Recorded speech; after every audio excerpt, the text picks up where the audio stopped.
Estimados estudiantes, daremos inicio a la unidad 3 de la asignatura enfocado en lo que es la epidemiología de campo aplicada.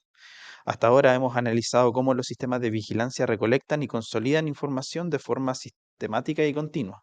Sin embargo, la epidemiología de campo marca un punto de inflexión metodológico.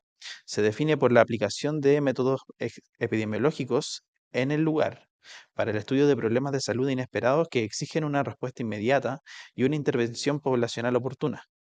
Este proceso siempre inicia con una señal epidemiológica. Dicho, dicha señal puede originarse en el laboratorio clínico mediante la detección de un microorganismo inusual, en la atención clínica aguda, en los umbrales de sistema de vigilancia, en notificaciones o en registros institucionales o incluso en la comunidad. El primer gran desafío del equipo de salud es transformar esta señal inicial, que a menudo presenta sesgos o ruido estadístico, en un problema estructurado e investigable. En esta transición, el rol de tecnólogo médico es insustituible,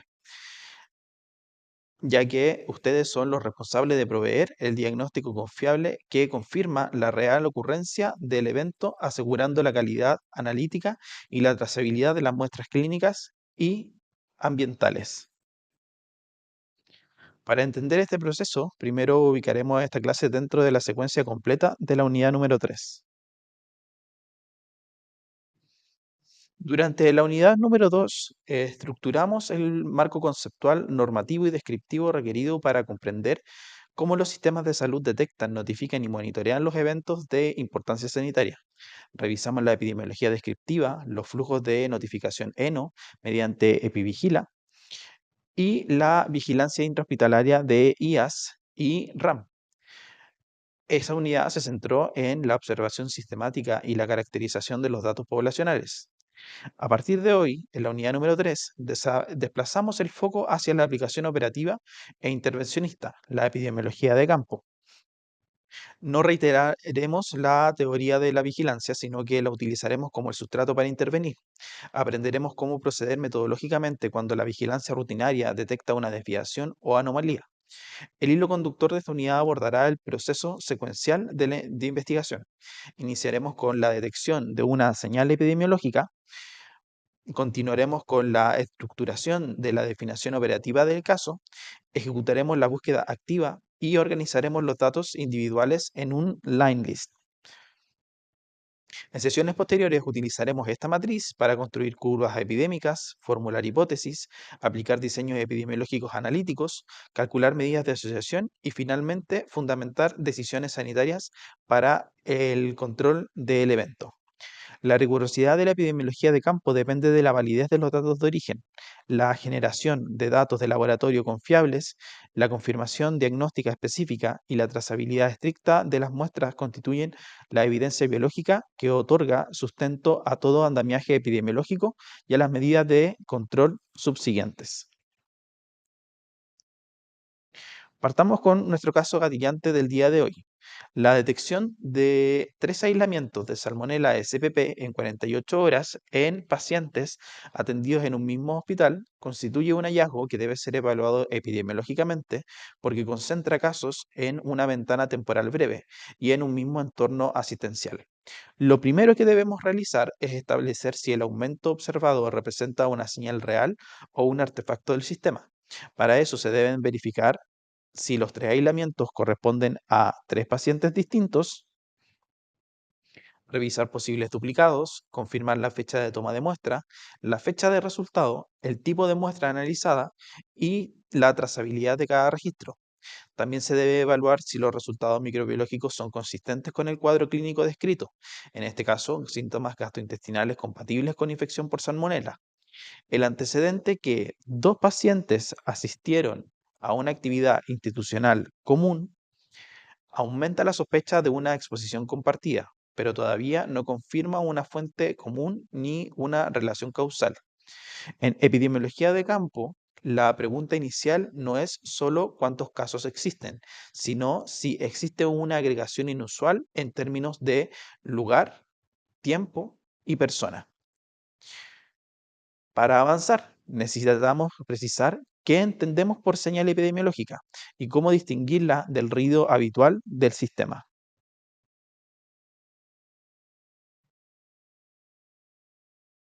En esta diapositiva abordaremos la transición operativa desde la vigilancia epidemiológica rutinaria hacia la investigación epidemiológica de campo.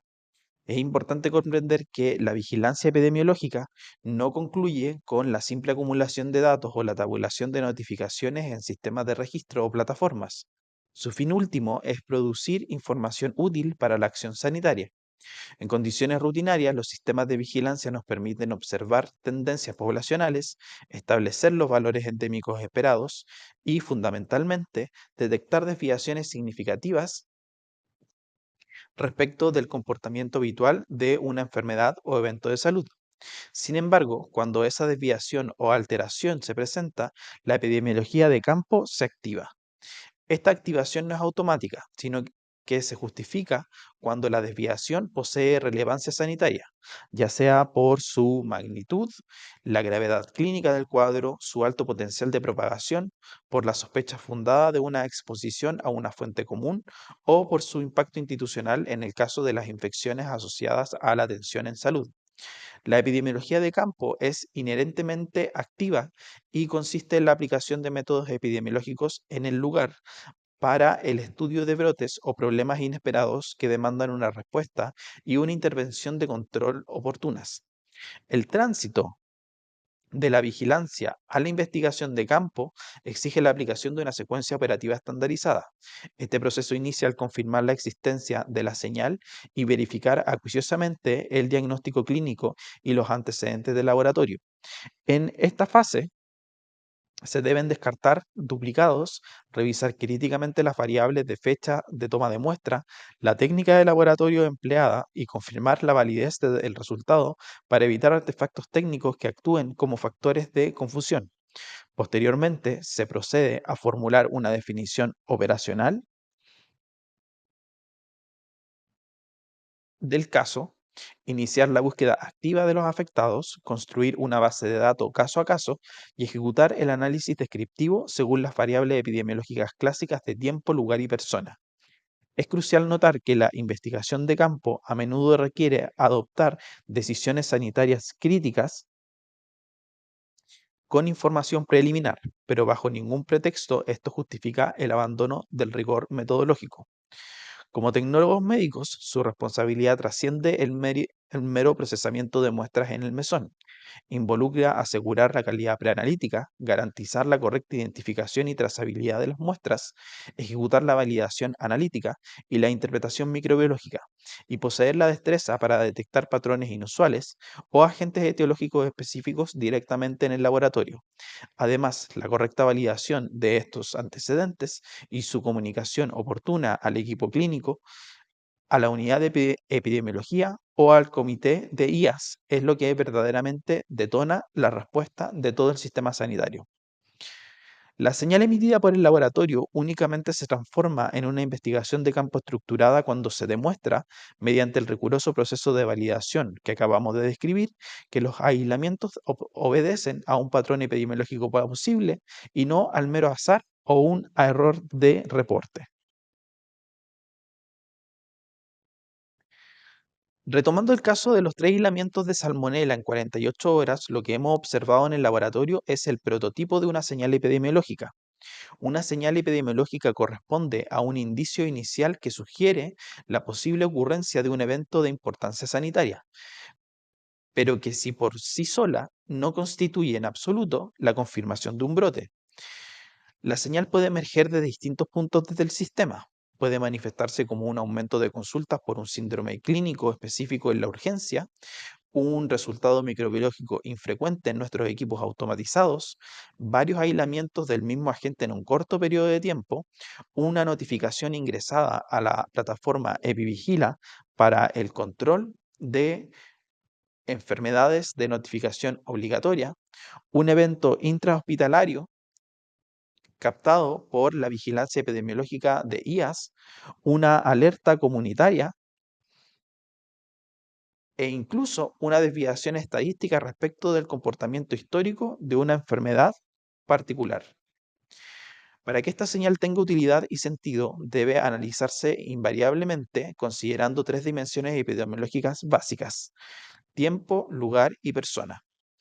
En el ámbito del laboratorio, la dimensión temporal puede observarse en la concentración de casos positivos en apenas un par de días.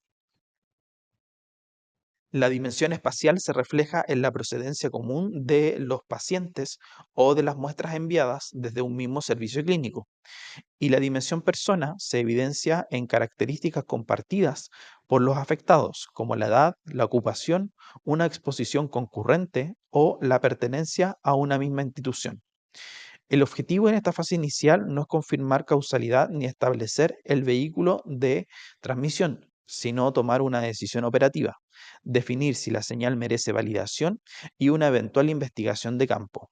Para ello, como equipo de salud, se deben comparar la frecuencia observada con la esperada, revisar exhaustivamente la calidad del dato preanalítico y analítico, descartar notificaciones o muestras duplicadas para un mismo paciente, evaluar si han existido cambios recientes en la capacidad diagnóstica del laboratorio o en el esfuerzo de búsqueda de casos y verificar la consistencia clínico-microbiológica de estos hallazgos.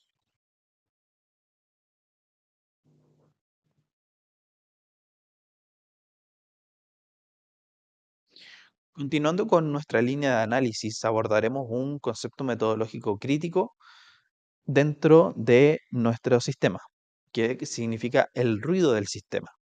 En epidemiología, la observación de una señal que excede la incidencia esperada puede ser real, pero también puede ser estrictamente aparente. Este ruido del sistema genera un exceso súbito de casos que no obedece a un aumento en la transmisión biológica de la enfermedad en la comunidad o en el hospital, sino a modificaciones operativas en los procesos de detección, registro y notificación. Antes de clasificar un evento como un conglomerado o brote, el equipo de salud debe aplicar filtros de validación rigurosa. Debemos evaluar de manera sistemática si estamos frente a notificaciones duplicadas para un mismo individuo, si se produjeron errores en la codificación clínica o si existe una carga tardía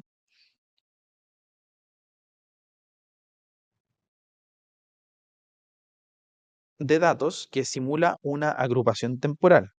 Entre ellos también podemos tener, por ejemplo, la contaminación de una muestra, también denominada pseudobrote, cambios de técnica diagnóstica en que aumenta la sensibilidad y capturamos mayor cantidad de casos, pero no necesariamente que esté ocurriendo más enfermedad en la comunidad, y mayor búsqueda activa de casos. Integrando el caso gatillante que presentamos en la diapositiva inicial, la detección de 3 aislamientos de salmonela en 48 horas exige esta depuración. Estos 3 aislamientos podrían corresponder efectivamente a 3 pacientes distintos, configurando un brote real, pero también podrían corresponder a 3 muestras diferentes, por ejemplo, hemocultivo, coprocultivo y líquido cefalorraquídeo, extraídas secuencialmente a un único paciente grave, lo que representa un caso aislado con registros múltiples. Alternativamente, podría tratarse de una contaminación cruzada de las placas en la estufa de incubación, generando un pseudobrote. En esta etapa de verificación diagnóstica, donde el tecnólogo médico aporta la validación analítica y preanalítica absoluta, asegurando la trazabilidad desde la toma de muestra hasta el resultado y garantizando la consistencia clínico-microbiológica que sostiene toda la interpretación epidemiológica posterior. La pregunta clave que debemos hacernos en este punto es si efectivamente aumentó la enfermedad o si es que aumentó la capacidad de detección que tenemos para esa enfermedad. Una vez que hayamos depurado, que hayamos hecho la limpieza de nuestras bases de datos y hayamos tenido claridad de la procedencia de las muestras, podemos clasificar correctamente si estamos ante un caso aislado, un conglomerado, un brote o una epidemia. Para ello, aquí tenemos las definiciones de cada uno de ellos. Caso aislado corresponde a un evento individual o esporádico sin un patrón de agrupación evidente. Pudiera ser, por ejemplo, la recepción en urgencias de un paciente con un cuadro grave de influenza, pero que no necesariamente indica que estén ocurriendo este tipo de casos dentro de nuestra comunidad. El conglomerado corresponde a la agrupación inusual en tiempo, lugar o persona con un nexo causal aún no demostrado. Esto es, que pudiéramos tener varios casos agrupados cerca de una zona delimitada, por ejemplo, algún tipo de institución, como un colegio, un jardín o un internado, en donde estamos viendo la repetición del mismo caso clínico y lo cual pudiera ser eh, una situación inusual dentro del contexto, tiempo, lugar o persona. Por otra parte, tenemos que el brote corresponde a un aumento localizado de casos con posible o confirmada relación epidemiológica. Es decir, que hemos demostrado que está confirmado o existe la posibilidad de que los casos que se estén dando estén conectados entre sí y por lo tanto esto llevaría a un aumento en un lugar específico de los casos de la enfermedad que estamos observando a nivel clínico. Mientras que por otra parte, una epidemia corresponde a un aumento de casos por sobre lo esperado propagado en una población o un territorio mayor. Aquí ya podemos tener lo anterior en que hay una relación epidemiológica entre los sujetos que muestran la sintomatología o el síndrome clínico y adicionalmente esto se expande por el territorio, pudiendo llegar a tener distintos focos en donde está ocurriendo el proceso de enfermedad en un número importante de personas. Por lo tanto, es relevante diferenciar caso aislado de conglomerado, de brote y epidemia, ya que con cada uno de ellos tomaremos acciones sanitarias distintas y procederemos de manera diferente dependiendo de cuál estemos tratando.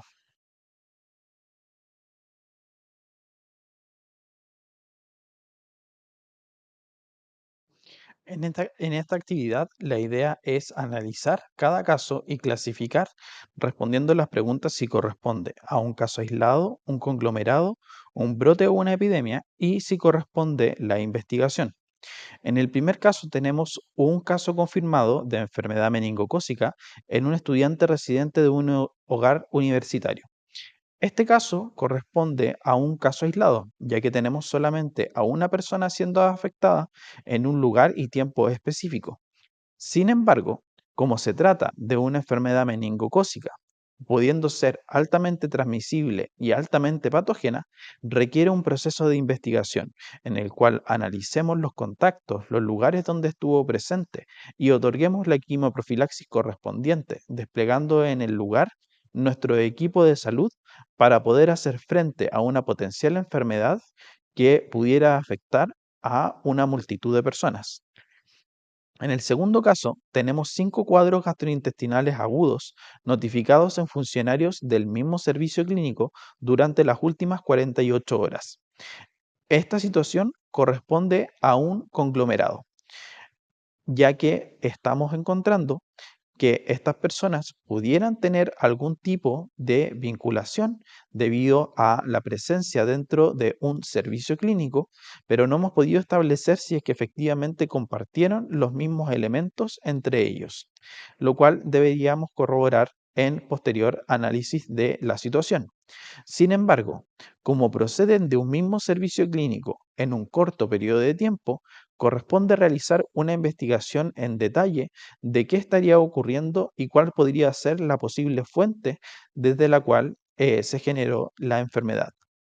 Finalmente, en el caso número 3, tenemos un aumento progresivo y sostenido de la incidencia de hepatitis A, abarcando 3 regiones del país durante el último semestre.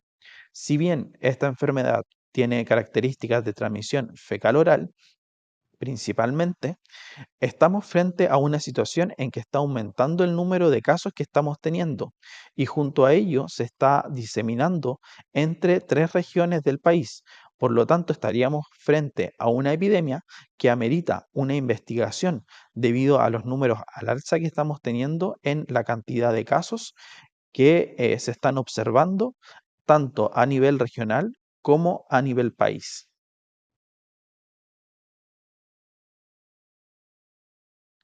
Una vez que hemos detectado y validado una señal epidemiológica, depurando el ruido del sistema, nos enfrentamos a un interrogante fundamental de la salud pública. ¿Debemos desplegar un equipo para realizar una investigación de campo? Es importante comprender que la decisión de investigar no depende exclusivamente del número absoluto de casos observados en un evento. Un solo caso validado puede justificar de manera inmediata la movilización de todo un equipo epidemiológico si corresponde a una enfermedad de alta severidad, de notificación obligatoria inmediata o de altísimo potencial epidémico.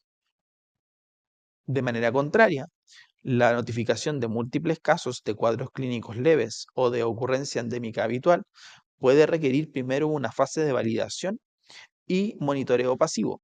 Esto se debe a que podríamos estar frente a una posibilidad de duplicación de registros, un error de codificación o un aumento artificial generado por un mayor refuerzo en la búsqueda activa de casos. La investigación epidemiológica de campo consume una importante cantidad de recursos técnicos y humanos, por lo que siempre se debe evaluar su viabilidad operativa y logística antes de iniciarla. Por consiguiente, el despliegue en terreno debe ejecutarse cuando la señal validada posee una alta posibilidad epidémica y exige una intervención rápida basada en la evidencia para minimizar la morbilidad y la mortalidad. Para tomar esa decisión, los equipos de salud deben integrar diversos criterios operativos, entre ellos analizar la magnitud del evento, la severidad del problema, los factores de riesgo, como posibles propagaciones frente al alto potencial de transmisión, así como también aquellos asociados al tipo de huésped, la sospecha sobre el modo de transmisión o si existe alguna fuente común probable que nos hiciera ocurrir mayor número de casos de la enfermedad, así como también factores ambientales que pudieran estar mediando el contagio. También si nos encontramos frente a un evento emergente o inesperado y considerar el impacto institucional o comunitario que pudiera tener la enfermedad y de esta manera, integrando estas distintas preguntas con sus potenciales respuestas, debemos sopesar si amerita la investigación de la enfermedad a nivel del campo. Es importante que, para ordenar esta decisión, revisemos los criterios principales que justifican iniciar una investigación de campo.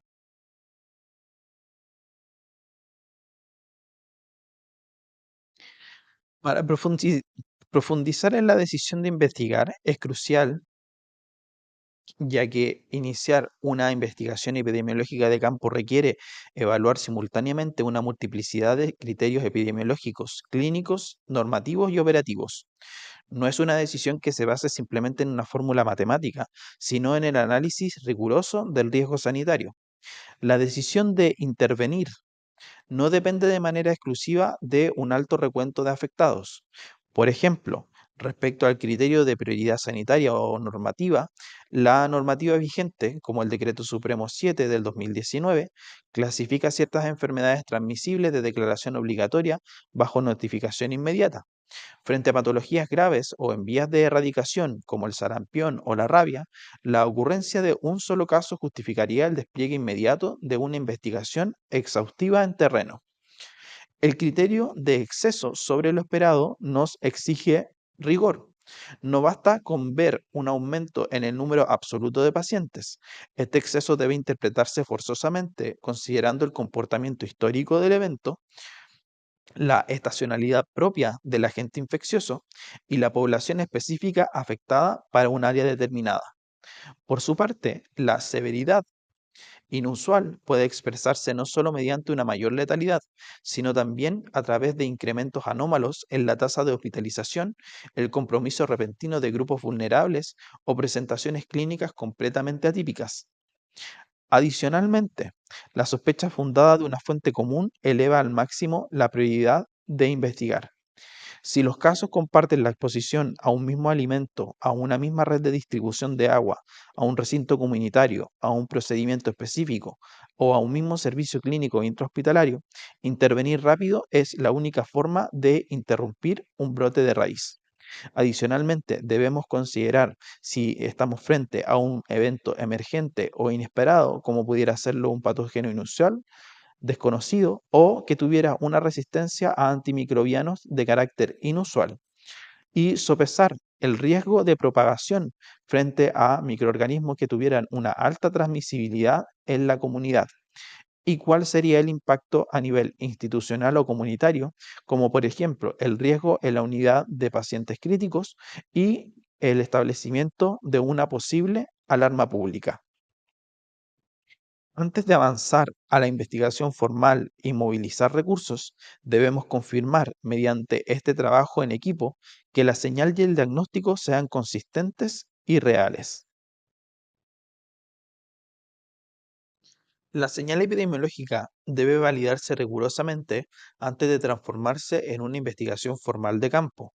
El primer objetivo del equipo de salud en esta etapa es confirmar si el evento detectado corresponde a casos reales que hayan sido correctamente identificados y si el diagnóstico establecido es plenamente coherente con el cuadro clínico y con los antecedentes de exposición del paciente.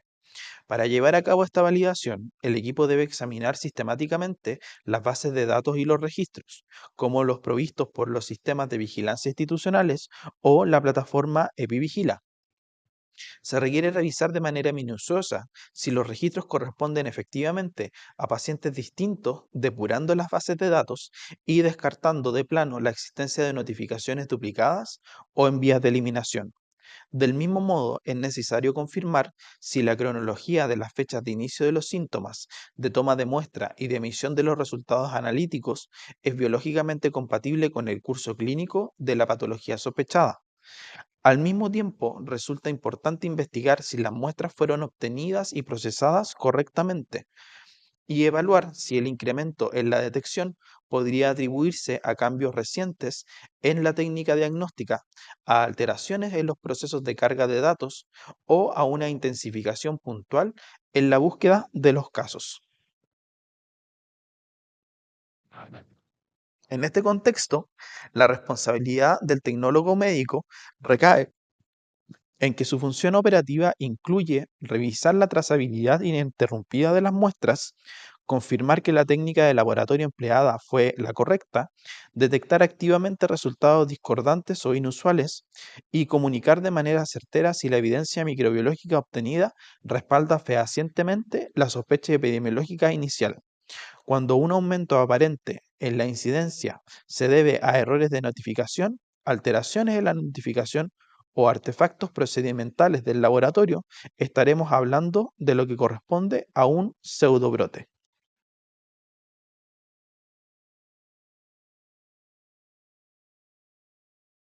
Ahora profundizaremos en uno de los riesgos metodológicos más insidiosos en la práctica epidemiológica de campo, el pseudobrote o pseudoepidemia. Un pseudobrote es capaz de generar una alarma sanitaria a nivel institucional o comunitario sin que exista un incremento real en la transmisión biológica o en la carga de la enfermedad subyacente.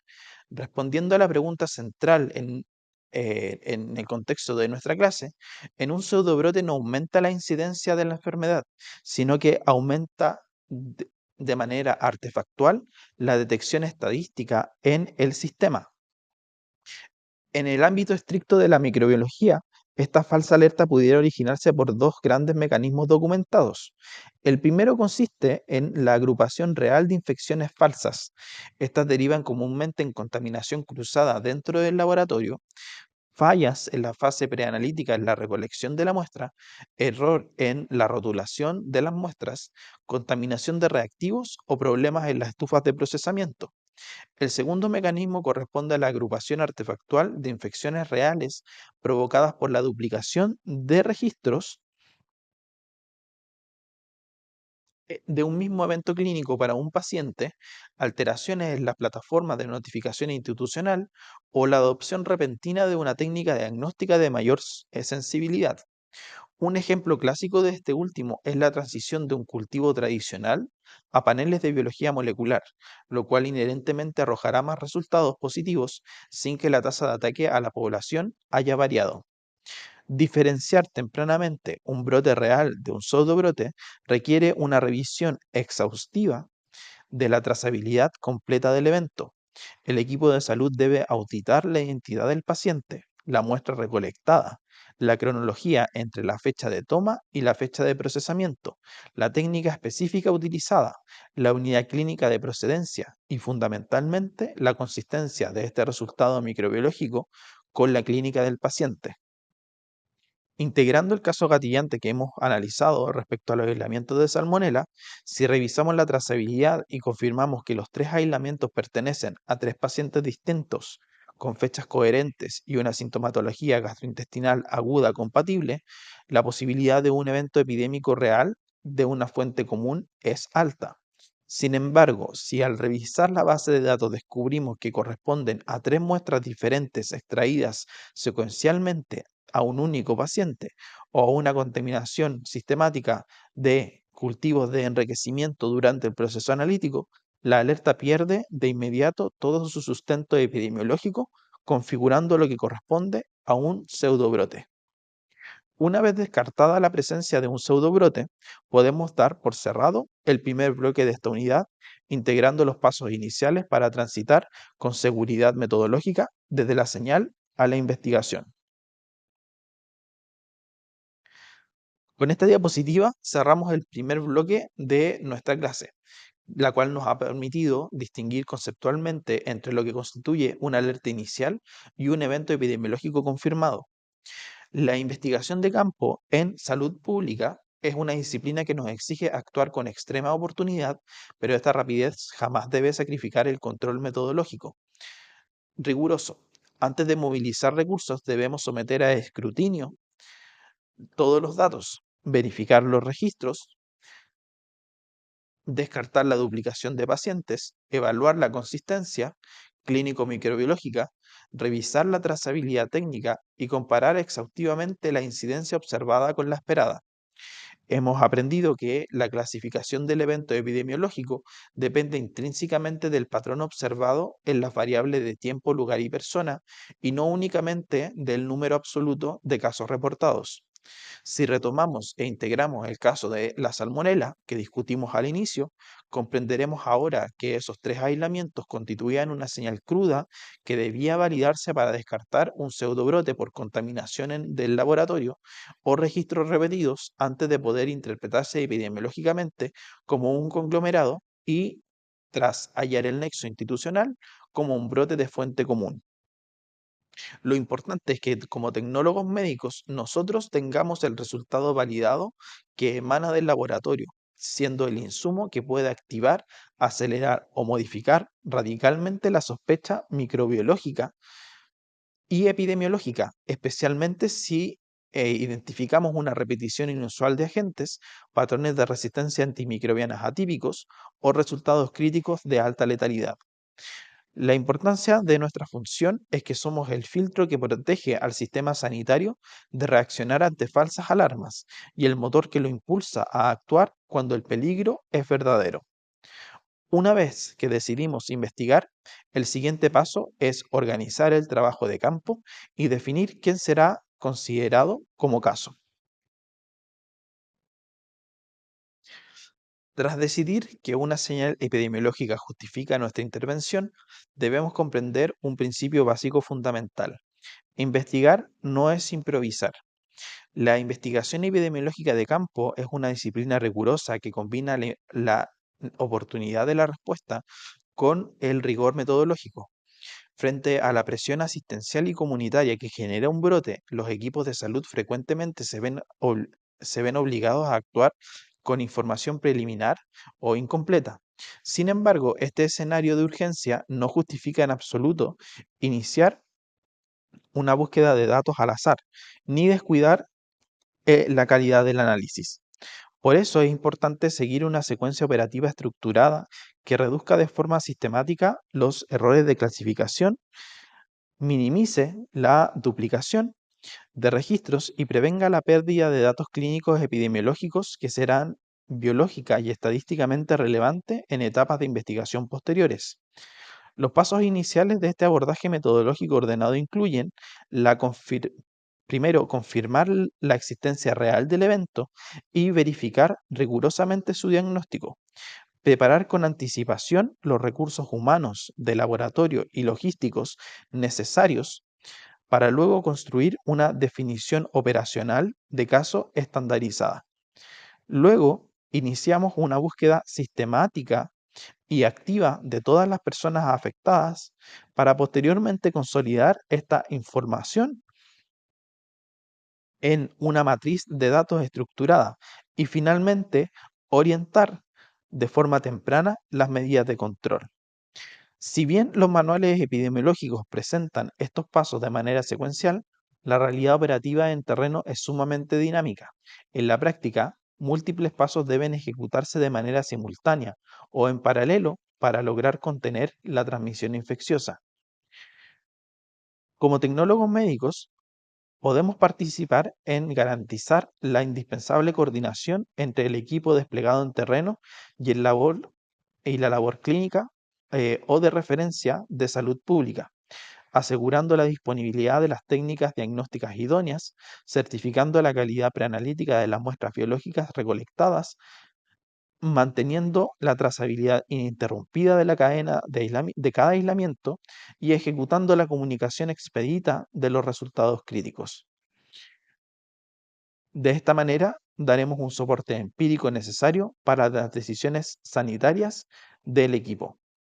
El primer componente operativo de este proceso es preparar adecuadamente el trabajo de campo.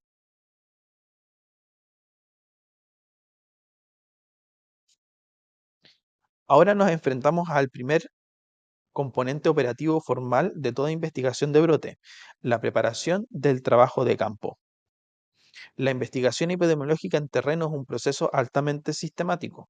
Por ende, antes de buscar casos de forma activa o aplicar encuestas a los contactos, el equipo de salud debe organizarse exhaustivamente los recursos logísticos, la información clínica disponible, los roles y responsabilidades y la capacidad diagnóstica instalada.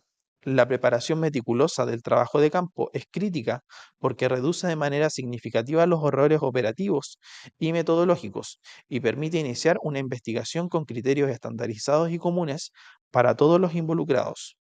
En esta fase inicial, el equipo multidisciplinario debe revisar qué se sabe concretamente del evento hasta el momento, cuál es el agente etiológico o síndrome sospechoso, qué población específica podría estar expuesta al riesgo, qué información de base ya existe y qué datos críticos faltan por recolectar para comprobar nuestras hipótesis.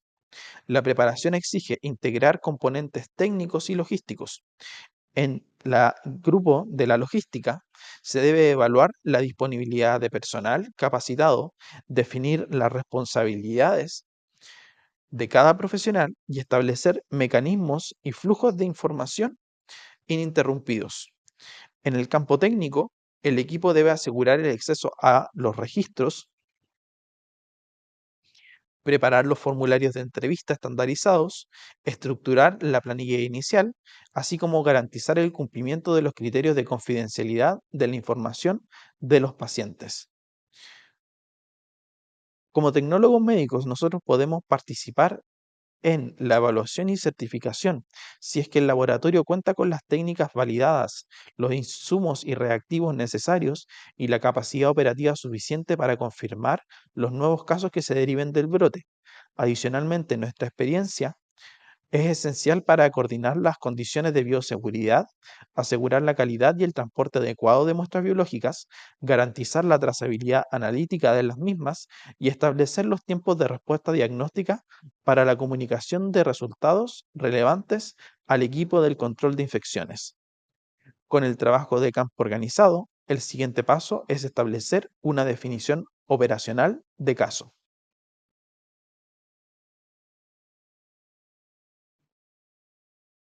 Una vez que hemos organizado la logística del trabajo de campo, nos enfrentamos al desafío metodológico de estandarizar nuestra recolección de datos. Para ello, utilizaremos la definición operacional de caso. Esta herramienta permite transformar una sospecha epidemiológica inicial en un criterio estrictamente aplicable en el terreno durante la investigación de brotes. Es importante comprender que su función no es diagnosticar individualmente a los pacientes con fines terapéuticos o clínicos, sino que estandarizar la inclusión sistemática de las personas en la investigación de salud pública para orientar las medidas de control. La formulación de esta definición requiere un rigor metodológico absoluto. Una definición imprecisa puede generar errores graves de clasificación. Si es demasiado laxa, sobreestimaremos la magnitud real del evento al incluir individuos no relacionados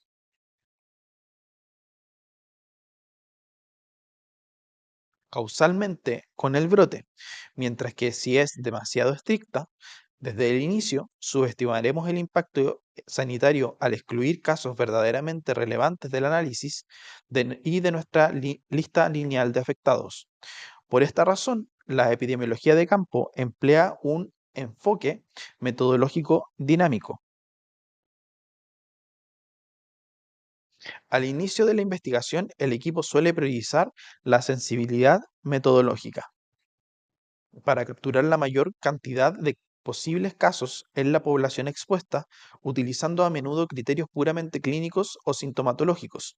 Sin embargo, en fases analíticas posteriores, a medida que la investigación requiere establecer factores de riesgo o asociaciones causales certeras, la definición debe aumentar significativamente su especificidad. Esto se logra incorporando de manera excluyente el diagnóstico confirmatorio de laboratorio o exigiendo la demostración probada de un nexo epidemiológico estricto.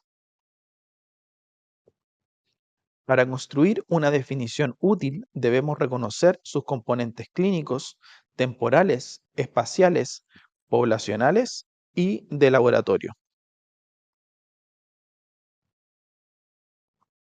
Una definición de caso útil y rigurosa debe combinar necesariamente una serie de criterios estandarizados que permitan identificar de manera inequívoca a las personas que están biológica y epidemiológicamente relacionadas con el evento investigado, excluyendo a aquellas que presentan sintomatología similar, pero por otras causas.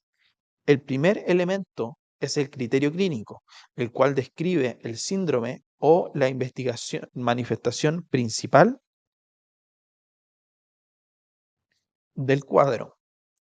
Sin embargo, en el trabajo de campo, el criterio clínico rara vez es suficiente por sí solo, ya que carece de la especificidad necesaria frente a etiologías que cursan con sintomatología inespecífica. Para afinar este filtro, debemos incorporar el criterio temporal, que restringe nuestra búsqueda de pacientes exclusivamente al periodo compatible con el tiempo de exposición o con la ventana de transmisión biológica del agente. A esto sumamos el criterio de lugar, el cual delimita de manera estricta el espacio geográfico o institucional donde ocurrió un evento, ya sea un hospital, un servicio clínico determinado, una residencia, una comuna o una actividad específica. Por su parte, el criterio de persona o exposición identifica las características del grupo potencialmente afectado, agrupando a los individuos por su perfil demográfico o por el antecedente de riesgo compartido. Finalmente, la incorporación del criterio de laboratorio es lo que nos permite aumentar al máximo la especificidad de la investigación, siempre y cuando exista una técnica diagnóstica disponible y metodológicamente validada. Estos componentes se ordenan en torno a tres dimensiones epidemiológicas centrales: tiempo, lugar y persona.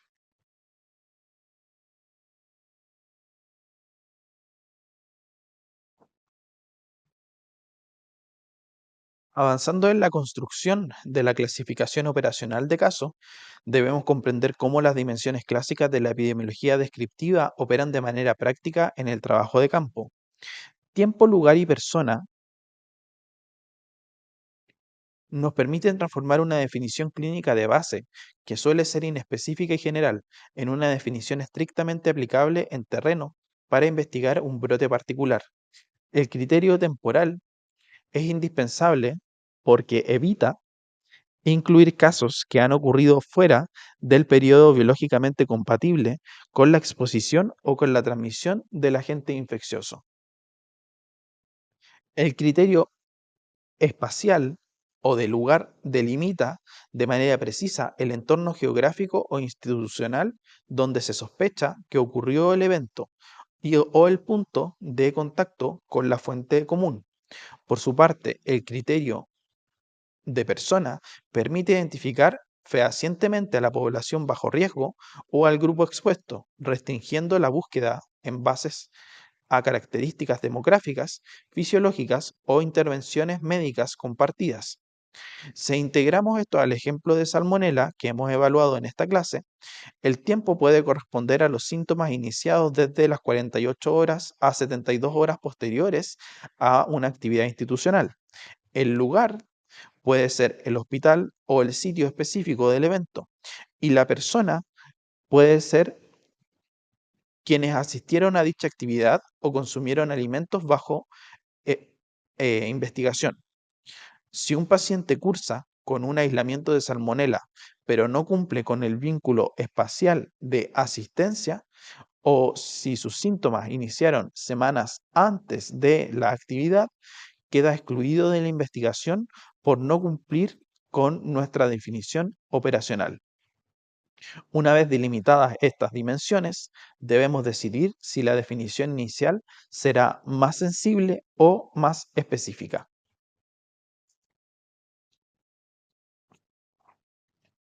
En la práctica de la epidemiología de campo, la formulación de la definición operacional de caso debe adaptarse a la etapa en la que se encuentra la investigación. Al inicio de la investigación de un brote, el objetivo metodológico primordial es identificar la mayor cantidad posible de casos potencialmente relacionados con el evento adverso. Por esta razón, el equipo de salud debe construir y aplicar una definición de caso altamente sensible, utilizando criterios clínicos y epidemiológicos intencionalmente amplios.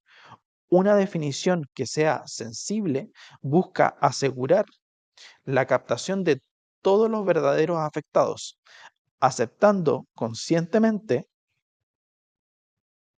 la limitación estadística de que algunas de las personas incluidas podrían resultar ser falsos positivos y no pertenecer finalmente al brote. Esta aproximación es obligatoria cuando existe un riesgo inminente de transmisión poblacional, cuando el cuadro patológico presenta una alta gravedad clínica, cuando se sospecha firmemente de una exposición común o cuando se requiere implementar una intervención de salud pública rápida y enérgica. Si integramos esto al caso de Salmonella, en el día 1 de la investigación, nuestra definición sensible podría considerar como caso sospechoso a cualquier individuo que haya asistido a la actividad institucional y que presente diarrea, vómitos o dolor abdominal dentro de una ventana temporal compatible. En esta fase, clasificaremos e investigaremos a estos pacientes, aunque todavía no cuenten con una confirmación microbiológica. Es preferible recolectar datos de todos ellos de inmediato, optimizando el despliegue en terreno, en lugar de omitir pacientes con cuadros leves que sí pertenecen al conglomerado.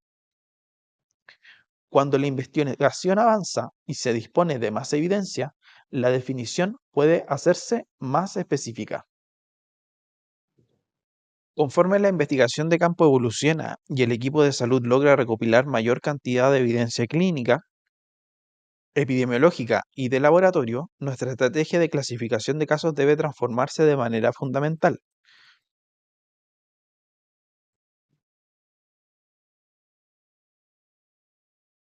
Debemos transitar desde una definición altamente sensible, cuyo propósito inicial era captar la mayor cantidad de afectados posibles en la población, hacia una definición estrictamente específica. Una definición específica busca disminuir de forma sistemática la inclusión de aquellas personas que, a pesar de presentar un cuadro clínico similar, no pertenecen biológica ni epidemiológicamente al brote que estamos investigando. Si integramos esto al caso del brote de salmonela que hemos evaluado, En una fase avanzada de la investigación, ya no nos bastará con el simple antecedente de un cuadro gastrointestinal inespecífico. Para que un paciente sea incluido en el análisis definitivo, la nueva definición operacional exigirá que presenten síntomas gastrointestinales agudos plenamente compatibles, que demuestren asistencia verificable a la actividad institucional o el consumo del alimento sospechoso, y, como criterio excluyente central, que cuenten con la confirmación microbiológica del agente patógeno mediante coprocultivo u otra técnica analítica validada. La incorporación de estos criterios rigurosos de laboratorio y nexos epidemiológicos fuertes es metodológicamente indispensable antes de ejecutar la fase de epidemiología analítica para probar de manera definitiva la hipótesis sobre la fuente y el modo de transmisión. Esta mayor especificidad lo que nos permite es construir análisis estadísticos confiables, minimizando sustancialmente los sesgos de clasificación por falsos positivos. Solo al tener certeza absoluta de quiénes son verdaderamente los enfermos, podremos comparar de forma válida a los expuestos frente a los no expuestos y calcular con exactitud medidas como el riesgo relativo para establecer asociaciones causales sólidas. Con este ajuste progresivo de la definición, podemos clasificar los casos según su grado de certeza. Al ejecutar una investigación epidemiológica en terreno, rara vez contamos con toda la información clínica y analítica desde el primer momento. Por lo tanto, para ordenar nuestra recolección de datos y priorizar las acciones de control, la epidemiología de campo utiliza una clasificación de casos estratificada estrictamente según el grado de certeza diagnóstica. Esta clasificación metodológica categoriza a los individuos en casos sospechosos, probables, confirmados o descartados. Debemos comprender que la clasificación de casos no es algo estático, es un proceso dinámico que se modifica a medida que el equipo obtiene mayor información clínica, establece nuevos nexos epidemiológicos o recibe los informes analíticos definidos del laboratorio. Al inicio de una alerta, muchos pacientes pueden y deben quedar registrados bajo la categoría de casos sospechosos para no perder sensibilidad en nuestra búsqueda activa poblacional. Luego, con la obtención de información adicional, estas personas se reclasificarán hacia un diagnóstico confirmatorio o serán descartadas del estudio. Esta dinámica nos obliga a actualizar continuamente nuestra lista lineal de casos y las plataformas normativas nacionales. Integrando a nuestro caso basal de Salmonella, un funcionario que asistió a la actividad institucional y presenta diarrea aguda y dolor abdominal en las horas posteriores, ingresará en la investigación como un caso sospechoso. Si la encuesta epidemiológica revela que además este paciente consumió la mayonesa casera implicada o tuvo un contacto estrecho comprobado con los primeros afectados, pero aún no tiene un resultado de cultivo, elevaremos su estatus a caso probable. Finalmente, si este paciente ingresa una muestra al laboratorio y obtenemos un coprocultivo con aislamiento compatible e identificación de salmonela, superará el umbral definitivo y pasará a ser un caso confirmado. Por el contrario, si su coprocultivo resulta negativo, habiéndose cumplido una correcta fase preanalítica, o si se aísla un patógeno distinto, pasará a ser un caso descartado para los fines de este brote específico. Ahora aplicaremos estos criterios construyendo una definición inicial de caso sospechoso.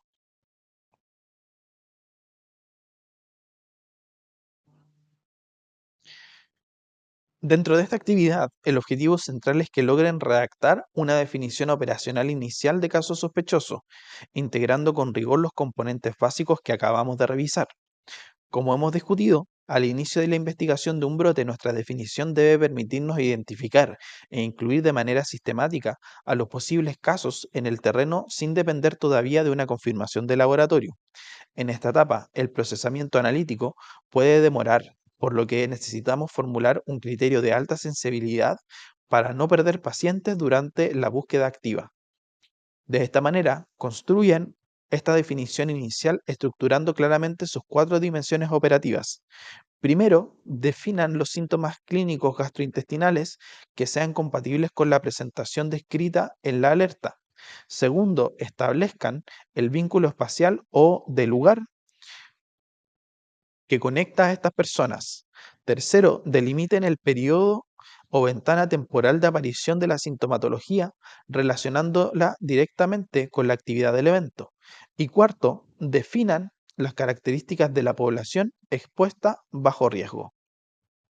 Si formulan una definición demasiado amplia y sin las debidas restricciones de tiempo o lugar, terminarán incluyendo a personas con patologías gastrointestinales no relacionadas al evento de la capacitación, introduciendo falsos positivos. Por el contrario, si diseñan una definición demasiado estrecha que exija sintomatología grave excluyente, podrían dejar fuera del estudio a casos verdaderamente relevantes con presentaciones atípicas más leves.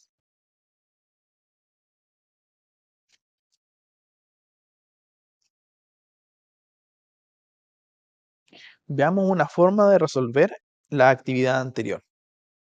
El objetivo central era verificar la inclusión armónica de los cuatro componentes epidemiológicos estructurales para lograr un instrumento de clasificación aplicable en terreno.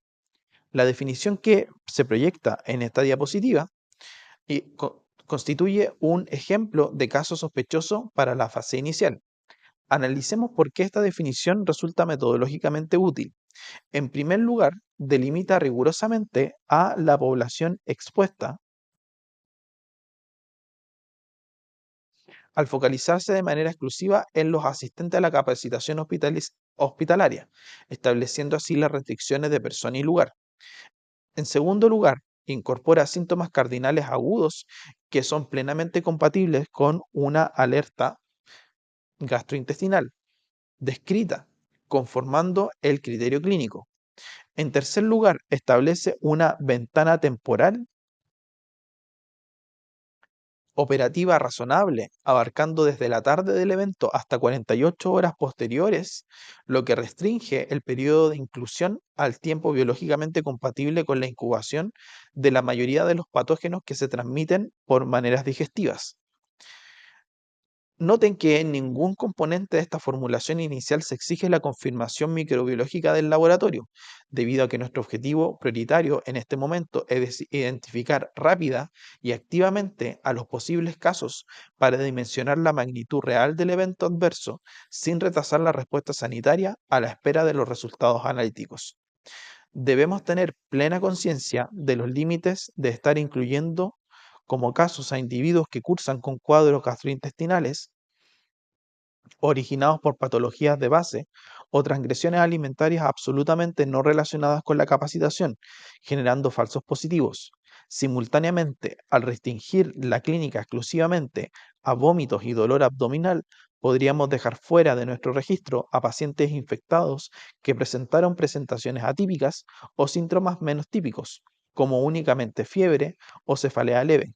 Sin embargo, esta definición inicial no es estática, es altamente dinámica y podría ajustarse metodológicamente si posteriormente aparece información epidemiológica sobre el consumo de un alimento específico en el evento, se aísla el agente etiológico predominante o se dispone de resultados de laboratorio definitivos. En este punto, el laboratorio puede aportar evidencia clave para aumentar la precisión de la definición de caso.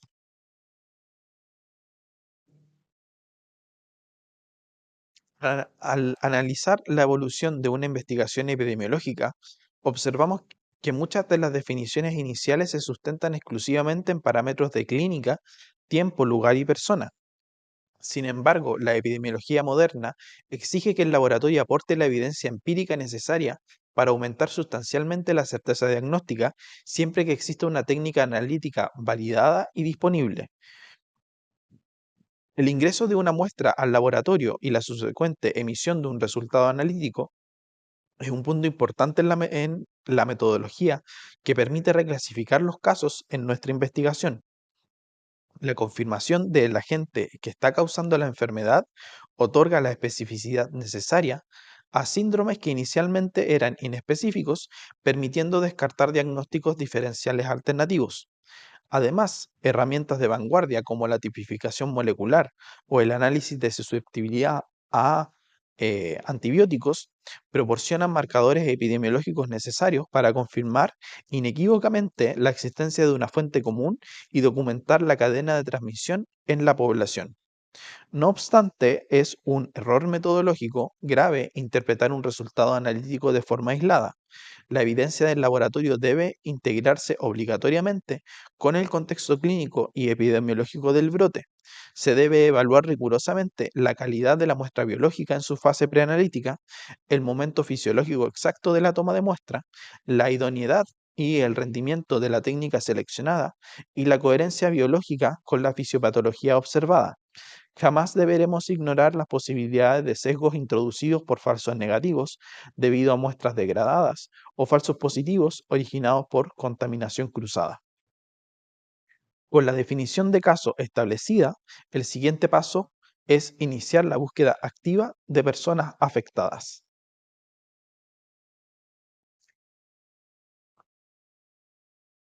Con esta diapositiva resumimos lo que hemos visto durante el segundo bloque de nuestra clase.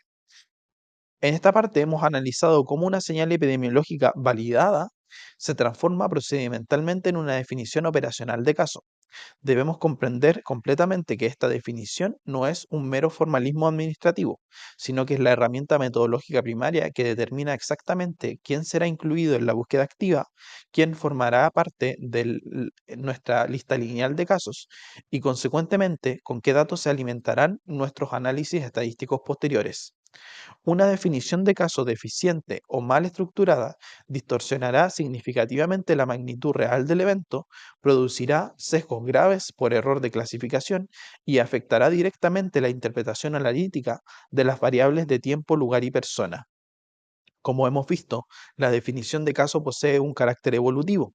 La investigación puede, y a menudo debe, comenzar siendo altamente sensible para asegurar el control inicial del daño, para luego volverse progresivamente más específica a medida que se dispone de resultados analíticos confirmatorios o de evidencia epidemiológica adicional que permite acortar la exposición. En la gestión de esta especificidad, el rol del tecnólogo médico resulta insustituible en el equipo de salud pública. Es competencia de ustedes validar la exactitud de los resultados, asegurar la trazabilidad de las muestras desde el terreno hacia el reporte, informar al equipo clínico y epidemiológico sobre las limitaciones técnicas propias de las pruebas utilizadas y apoyar con evidencia empírica sólida la clasificación dinámica de los pacientes en casos sospechosos, probables, confirmados o descartados.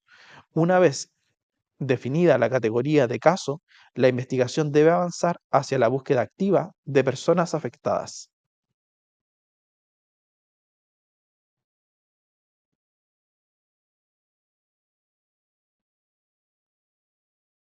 Continuando con la secuencia metodológica de la investigación de brotes, abordaremos el paso que sigue inmediatamente a la formulación de nuestra definición operacional, la búsqueda activa de casos.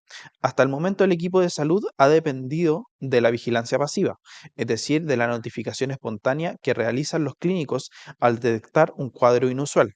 Sin embargo, la búsqueda activa de casos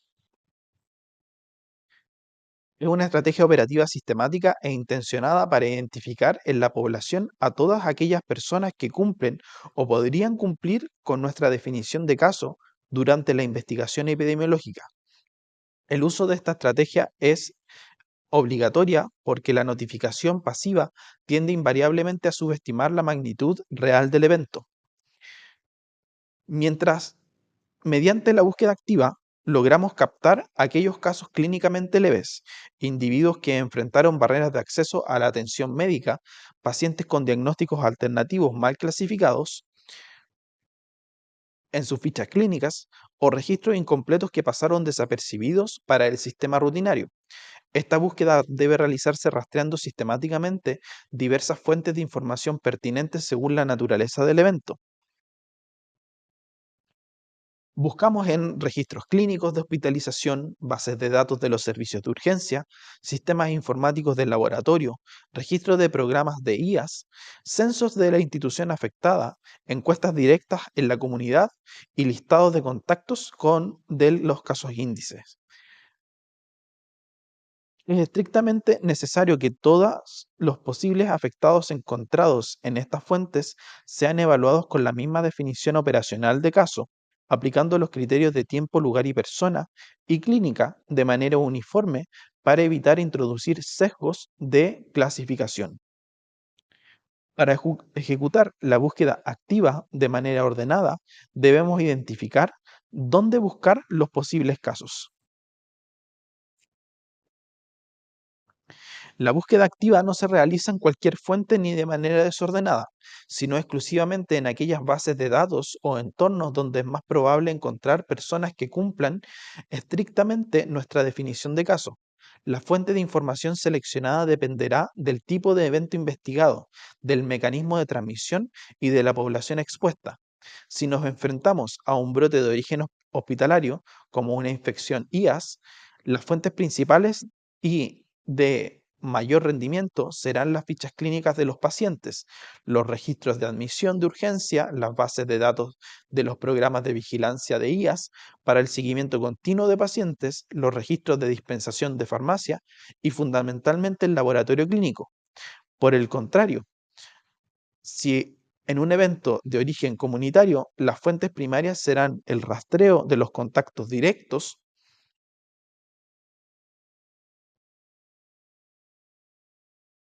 las listas de asistentes a una actividad, los registros de los centros de atención primaria, las plataformas de registro de enfermedades de notificación obligatoria, como el sistema EpiVigila, o los controles de ausentismo en establecimientos educacionales. Este despliegue de recolección de información, el tecnólogo médico es determinante desde la perspectiva del laboratorio. Ahí lideran la revisión exhaustiva de los registros del sistema informático del laboratorio, asumiendo la identificación retrospectiva de resultados analíticos compatibles previos a la alerta epidemiológica. Son responsables de la confirmación de fecha exacta de toma de muestra y emisión de resultados, así como la búsqueda dirigida de patrones microbiológicos inusuales o perfiles de resistencia antimicrobiana emergentes que orienten la cadena de transmisión. Destacar además que cada caso potencial encontrado en estas múltiples fuentes deben evaluarse rigurosamente con la misma definición operacional de caso para evitar sesgos de inclusión que invaliden el estudio. Una vez identificados los casos, la información debe transformarse en datos organizados y analizables. La búsqueda activa en terreno nos enfrenta a un desafío operativo ineludible. La información recolectada durante una investigación de campo proviene de orígenes altamente heterogéneos, tales como entrevistas directas a pacientes, evolución narrativa en fichas clínicas, resultados aislados del laboratorio, registros de categorización en servicios de urgencia, plataformas normativas como EpiVigila o la vigilancia de IAS y listados institucionales de recursos humanos. Si esta riqueza de información permanece en su estado disperso y narrativo original, resulta metodológicamente inútil. Por consiguiente, el proceso metodológico clave en este punto es transformar sistemáticamente todos estos antecedentes narrativos o administrativos en variables estructuradas y tabulables. Debemos poder extraer desde ellas con precisión la fecha exacta de inicio de síntomas, el lugar específico de exposición, la codificación de los síntomas cardinales, el tipo de muestra biológica obtenida, el resultado analítico definitivo, la clasificación actual del caso y la evolución clínica. Para que este proceso sea válido, cada caso investigado debe quedar documentado de manera estrictamente comparable al resto. En este punto de convergencia y control de calidad es donde el tecnólogo médico desempeña una función insustituible, siendo quienes tienen la responsabilidad de aportar datos de laboratorio que sean trazables y estandarizados. Sin esta estructuración rigurosa de las variables biomédicas, los epidemiólogos no pueden clasificar los casos ni iniciar los análisis analíticos posteriores. La herramienta básica para ordenar esta información caso a caso es el line list o lista lineal de casos.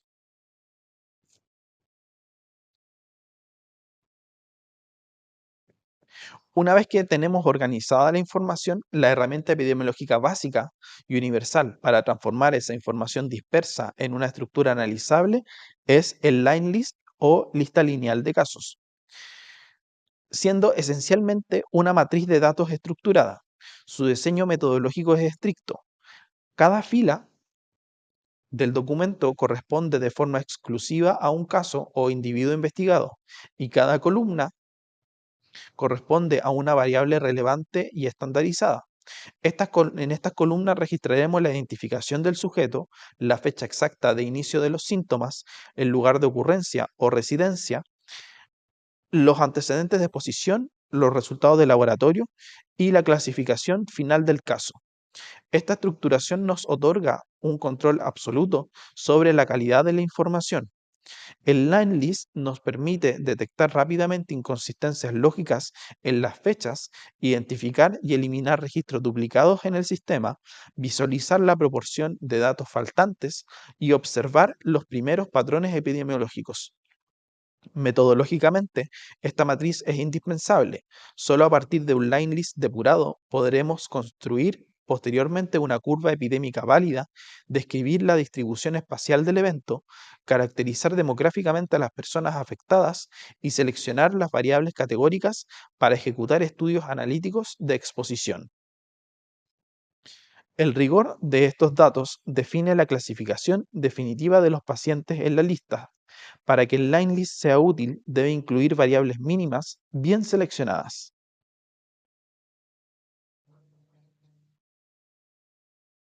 Las columnas del line list representan nuestras variables de estudio y deben seleccionarse de forma estricta según el objetivo de la investigación. Es un error metodológico frecuente acumular variables innecesarias que saturan el instrumento y retrasan el trabajo. En terreno, debemos recolectar solo el conjunto mínimo de datos que nos permitan clasificar y analizar el evento. Estructuralmente, estas variables mínimas se dividen en grupos lógicos. En primer lugar, las variables de identificación, como ID del caso o las iniciales, son indispensables para establecer la trazabilidad del paciente y depurar la base de datos mediante la eliminación de registros duplicados. Las variables de persona, como la edad, sexo, ocupación, nos permiten caracterizar demográficamente al grupo afectado y definir nuestros denominadores para calcular las tasas de ataque. Por su parte, las variables de tiempo, como la fecha de inicio de síntomas, son el vector matemático directo para construir la curva epidémica. Las variables de lugar, ya sea la residencia o un servicio clínico específico, nos permitirán reconocer agrupaciones o clústeres espaciales. A esto le sumamos las variables clínicas que ayudan a describir la gravedad en curso y del cuadro, permitiendo determinar la evolución y asegurar que el paciente sea compatible con nuestra definición operacional. Al adentrarnos en la epidemiología analítica, las variables de exposición se vuelven centrales. Registrar qué alimento consumió el paciente, a qué procedimiento invasivo fue sometido o con quién tuvo contacto. Nos proporcionarán covariables necesarias para formular hipótesis causales. Finalmente, las variables de laboratorio son el estándar de oro metodológico, ya que permiten confirmar casos, descartar diagnósticos alternativos y mejorar la especificidad de la clasificación. En investigaciones donde el laboratorio tiene un rol central, los line lists deben reflejar variables que permitan interpretar correctamente los resultados microbiológicos.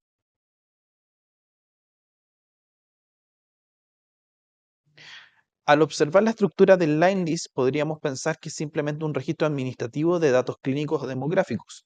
Sin embargo, para que esta herramienta cumpla su propósito de clasificar casos, confirmar el agente etiológico y orientar las medidas de control poblacional, requiere imperativamente la información de laboratorio de alta calidad. Un resultado microbiológico que carezca de trazabilidad adecuada o que ingrese a la base de datos con fechas erróneas puede generar graves errores de interpretación epidemiológica, distorsionando nuestra curva epidémica o llevándonos a conclusiones falsas sobre el origen del brote. Aquí es donde el rol del tecnólogo médico se vuelve central. Ustedes son los profesionales que aportan las variables que permiten evaluar la validez real del dato analítico.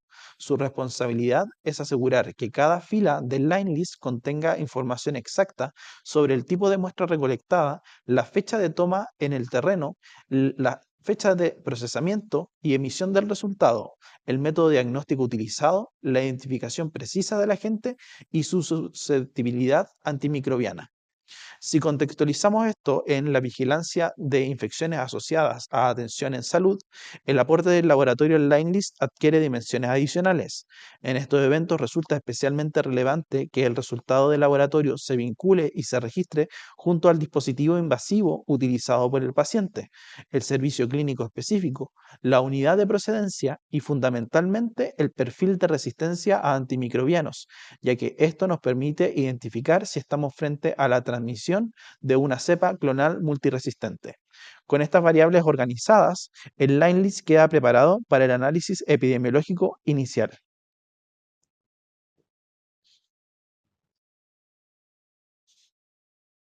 Debemos comprender que el line list no es solo un registro administrativo para almacenar información de los pacientes, constituye la plataforma fundamental para iniciar el análisis descriptivo sistemático del evento en estudio. El line list nos permite organizar la información caso a caso, transformando un mar de datos heterogéneos en los productos analíticos clásicos de la evidencia epidemiológica de campo. Veamos cómo cada columna cumple una función analítica irreemplazable.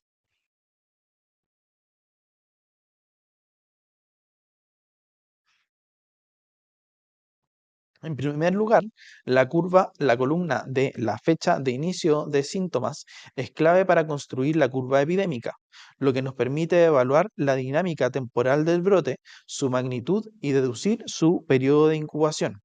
En segundo lugar, las variables asociadas al lugar de residencia, servicio de atención, sitio de exposición o procedencia clínica nos permiten construir mapas y reconocer agrupaciones espaciales que delatan el posible origen geográfico o institucional del contagio.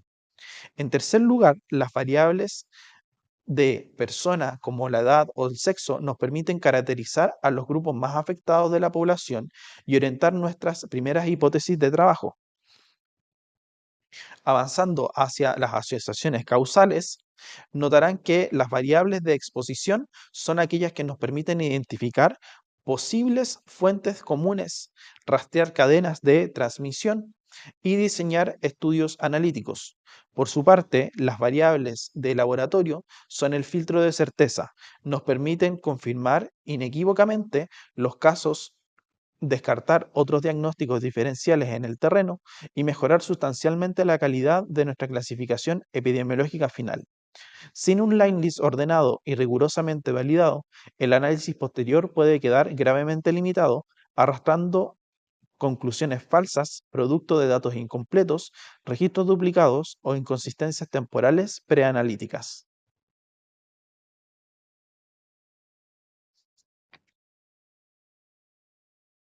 Esta actividad busca integrar todos los componentes metodológicos y operativos que hemos analizado a lo largo de la clase. El escenario planteado describe cuatro muestras de LCR que resultaron positivas para Neisseria meningitidis en jóvenes de una misma residencia en una ventana de apenas 24 horas. Indiscutiblemente esto constituye una señal epidemiológica de la más alta relevancia clínica y de salud pública. Amerita una investigación inmediata debido a la enorme gravedad clínica del cuadro, su potencial de transmisión de persona a persona, la evidente concentración temporal y el fuerte vínculo espacial e institucional que presenta la residencia universitaria. Se debe vigilar rigurosamente la señal, comprobando que los cuatro resultados correspondan a pacientes distintos y no a muestras seriadas de un mismo individuo. Revisar exhaustivamente las fechas de toma de muestras y procesamiento para descartar errores preanalíticos, confirmar la trazabilidad de los fluidos, comunicar de inmediato el hallazgo al equipo clínico y epidemiológico y activar la investigación según la normativa de vigilancia y el riesgo sanitario inminente. Una vez validada la alerta, debemos estructurar una definición inicial del caso sospechoso. Para este brote podríamos considerar como criterio epidemiológico la residencia en el campus universitario o el contacto estrecho con residentes. Como criterio clínico, síntomas compatibles agudos como fiebre, cefalea intensa, rigidez de nuca, compromiso del estado general o signos meningiofocales. Y como criterio temporal, una ventana breve, por ejemplo, el inicio de los síntomas en las últimas 72 horas. Esta definición sensible guiará nuestra búsqueda activa. Toda la información derivada de la búsqueda y la vigilancia se organizará en nuestro line list. Para este evento, las columnas mínimas de la matriz deberían incluir de manera obligatoria la ID del paciente, edad, sexo, lugar exacto de residencia o número de habitación, fecha de inicio de síntomas, fecha de consulta médica, tipo de muestra biológica obtenida, resultado validado de laboratorio, contacto comprobado con casos, índice, la clasificación epidemiológica actualizada y la evolución clínica del paciente. Con esto finalizamos el primer tramo de la epidemiología de campo, pasar desde una señal inicial a una investigación organizada y lista para ser analizada.